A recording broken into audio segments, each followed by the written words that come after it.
Forest ఉన్నట్టు, reserve forest లో అత్యంత ఏమంటారు జీవరాశులు ఉన్నట్టు, జింకలు పులులు సింహాలన్నీ అన్నీ ఉన్నాయి అన్నట్టు. జింకలు పులులు సింహాలు లేవు అధ్యక్ష, చుట్టుముట్టుతో కొన్ని గుంటనక్కలు చేరి ఇట్లా వ్యవహరిస్తున్నాయి. గుంటనక్క కూడా అది రక్షిత జంతువే, గుంటనక్క కూడా రక్షిత జంతువే. అయితే గుంటనక్కలు ఉండే ఇప్పుడు కూడా ఉన్నాయి, కానీ అప్పట్లో ఒక పులి ఉండే కాబట్టి, కేసీఆర్ అనే పులి ఉండే కాబట్టి గుంటనక్కలు వేరే వన్యప్రాణులను తిననీకి లేకుంటే ఇట్లా కబ్జాలు పెట్టడానికి భయపడ్డాయి. బట్ గుంటనక్కలు అన్న మాటే ఇప్పుడు వివాదంగా మారింది. సో నార్మల్గా ఎస్ఎఫ్ఐ వాళ్ళు కావచ్చు, లేదంటే ఏబీవీపీలు కావచ్చు, వీళ్ళందరూ కూడా అక్కడ అంగన్ స్ట్రైక్ చేస్తున్నప్పటికీ కూడా, అంటే మీన్స్ వాళ్ళంతా ఆందోళన చేస్తున్నప్పటికీ, ఆ విద్యార్థి సంఘాలు అక్కడ చదువుకుంటున్న విద్యార్థులందరూ కూడా ఏకతాటి మీదకి వచ్చి అక్కడ ఆందోళన చేస్తున్నప్పటికీ కూడా ఎస్పెషల్లీ దుమారాన్ని రేపింది మాత్రం సీఎం రేవంత్ రెడ్డి మాటలే. ఇట్లాంటి వ్యాఖ్యలు చేయొద్దు. వాస్తవానికి ఇప్పుడు మీరు చూస్తే దాంట్లో ఈ మ్యాప్ ఓపెన్ చేయండి, మ్యాప్ ఇప్పుడు ఈ సర్వే ప్రభుత్వ రికార్డులలో ఇది ఏ ఇయర్ మ్యాప్ సార్? 2003. ఓకే. అయితే 2003లో కొంచెం దీంట్లో ఎగ్జాక్ట్ గా ఎక్కడెక్కడ నుంచి ఆ హెచ్సియు కి సంబంధించిన భూమి ఉంది, దాంట్లో హెచ్సియు భూమే కాకుంటే హెచ్సియుని వీళ్ళు అప్పట్లో ఉన్న ప్రభుత్వం ఏమన్నదంటే మీరు 400 ఎకరాల భూమి ఇవ్వండి. బట్ అప్పట్లో 400 ఎకరాల భూమిని శాప్ కి ఇచ్చిరు అంటారు. అసలు శాప్ అంటే ఏంటి దాని గురించి ఎక్స్ప్లెయిన్ చేస్తారు? స్పోర్ట్స్ అథారిటీ ఆఫ్ ఆంధ్రప్రదేశ్ బిల్లిరావు అనే వ్యక్తికి ఐఎంజీ భరత, అదొక పెద్ద మోసం, కళ్ళకు కనబడే మోసం. బిల్లిరావు అనేటైన ఎవరు, ఆయన పేరు ఎందుకు ప్రస్తావనకు వచ్చింది? అసెంబ్లీ వేదికగా కూడా ఇదే సీఎం రేవంత్ రెడ్డి మాట్లాడింది. బిల్లిరావు అనేటైన అప్పట్లో ఉన్న ముఖ్యమంత్రికి సన్నిహితుడు.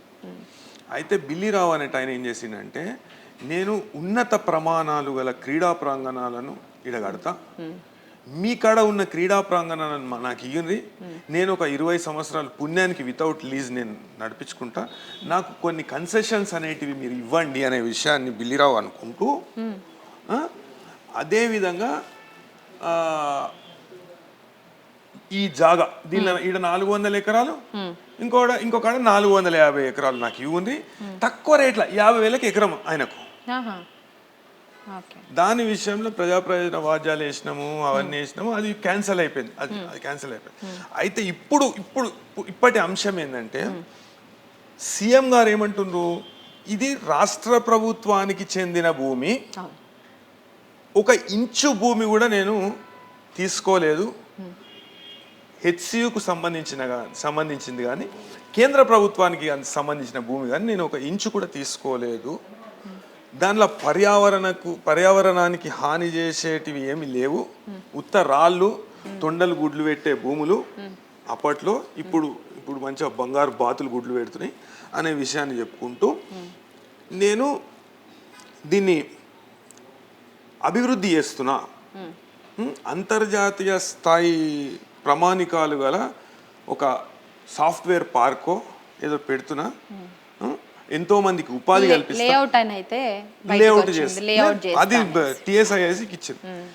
అయితే నేనేమంటున్నా అంటే, ఎటువంటి శాస్త్రీయత లేదు దీంట్లో, సర్వే చేయలేదు, అప్పట్లో ఉన్న సర్వేనే ప్రామాణికంగా మీరు తీసుకొని హద్దులు ఇప్పుడు వచ్చి 25 సంవత్సరాల వచ్చి హద్దులు పెట్టి మాకు ఇచ్చేసిరు, మాకున్నది.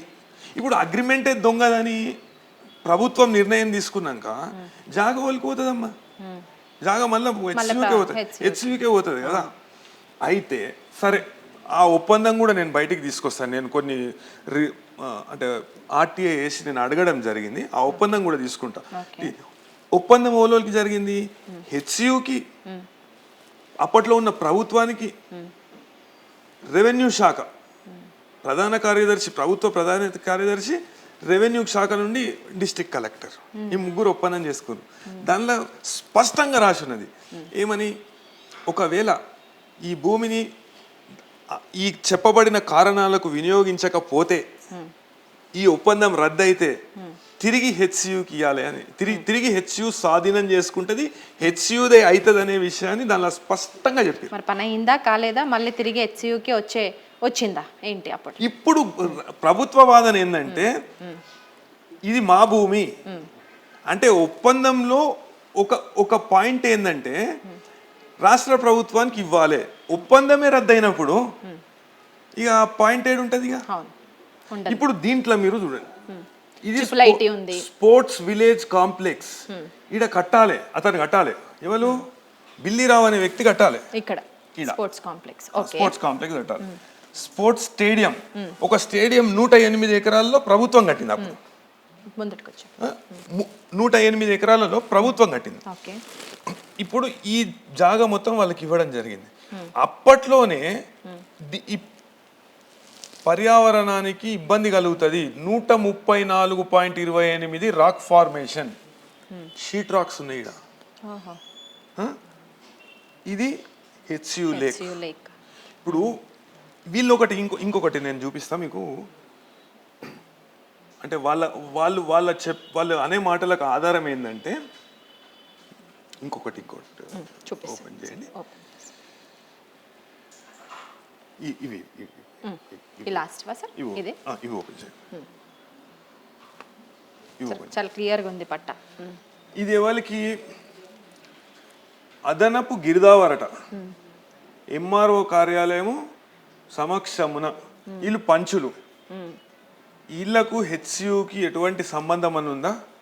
ఇట్లా అవుతుందా డాక్యుమెంటు?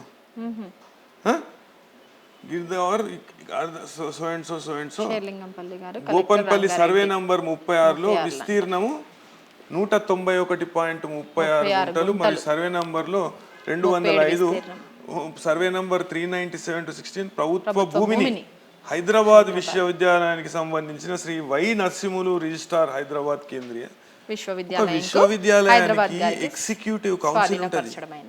ఒక విశ్వవిద్యాలయానికి ఎగ్జిక్యూటివ్ కౌన్సిల్ ఉంటుంది.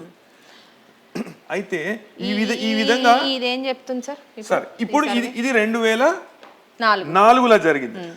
4లో జరిగింది. అది ఓపెన్ చేయండి మళ్ళా. ఇది ఇది ఐఎంజి అకాడమియస్ భరత ప్రైవేట్ లిమిటెడ్ అనే సంస్థ WP నంబర్ 24781 ఆఫ్ 2006 మా ఒప్పందాన్ని రద్దు చేసింది ప్రభుత్వము అని కోర్టుకు పోయింది ఈ సంస్థ. ఓకే. ఇప్పుడు మీరు నెక్స్ట్ ఇది ఎవరు వేసిందంటే సెకండ్ రెస్పాండెంట్ జేఆర్ ఆనంద్, ఈయన ఐఏఎస్ ఆఫీసర్, శ్రీహరి వెంకటేశ్వర ప్రభుత్వాన్ని I'm working as principal secretary to government.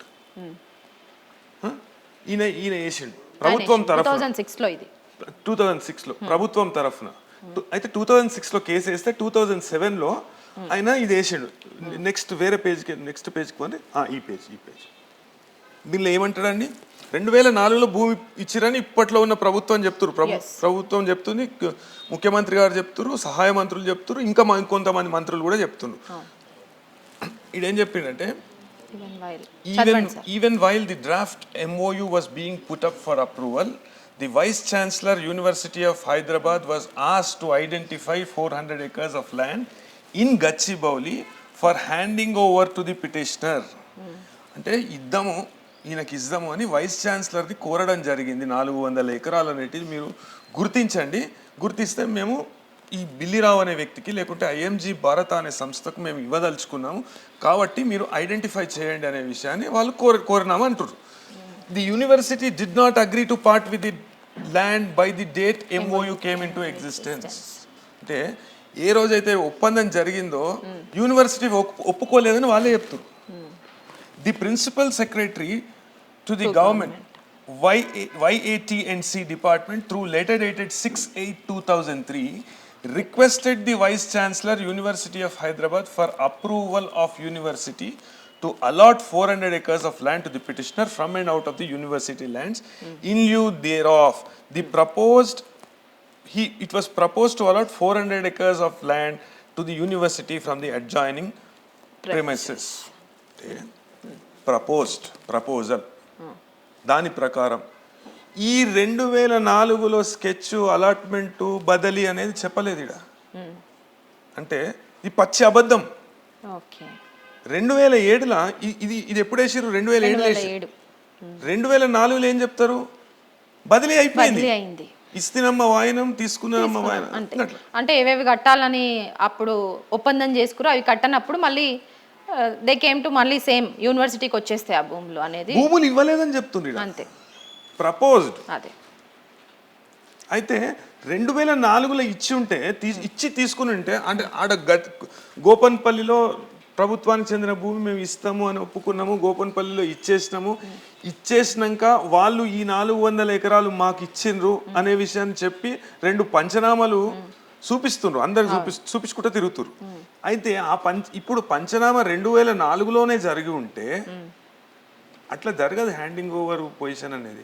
Executive council ఉంటుంది యూనివర్సిటీకి, ఎగ్జిక్యూటివ్ కౌన్సిల్ ఒక డిసిషన్ తీసుకున్నాక ఈయన వైస్ ఛాన్సలర్ అనే వ్యక్తి దాన్ని, ఇప్పుడు గవర్నర్ ఎట్లుంటాడమ్మా, గవర్నర్ ఏం చేస్తాడు, on name of the governor of Telangana అని రాస్తారు. గవర్నర్ స్వంతం కాదు అది. అదేవిధంగా ఆయనకి ఎటువంటి అధికారం లేదు, తీసుకున్నా ఇచ్చినా చెల్లదు. సరే ఇప్పుడు 2004లో వీళ్ళు ఇచ్చినుంటే 2007లో మేము ఇయ్యలేదు ప్రపోజ్ చేసినాం అనే విషయాన్ని ఎందుకు చెప్తారు? ఇది అఫిడవిట్.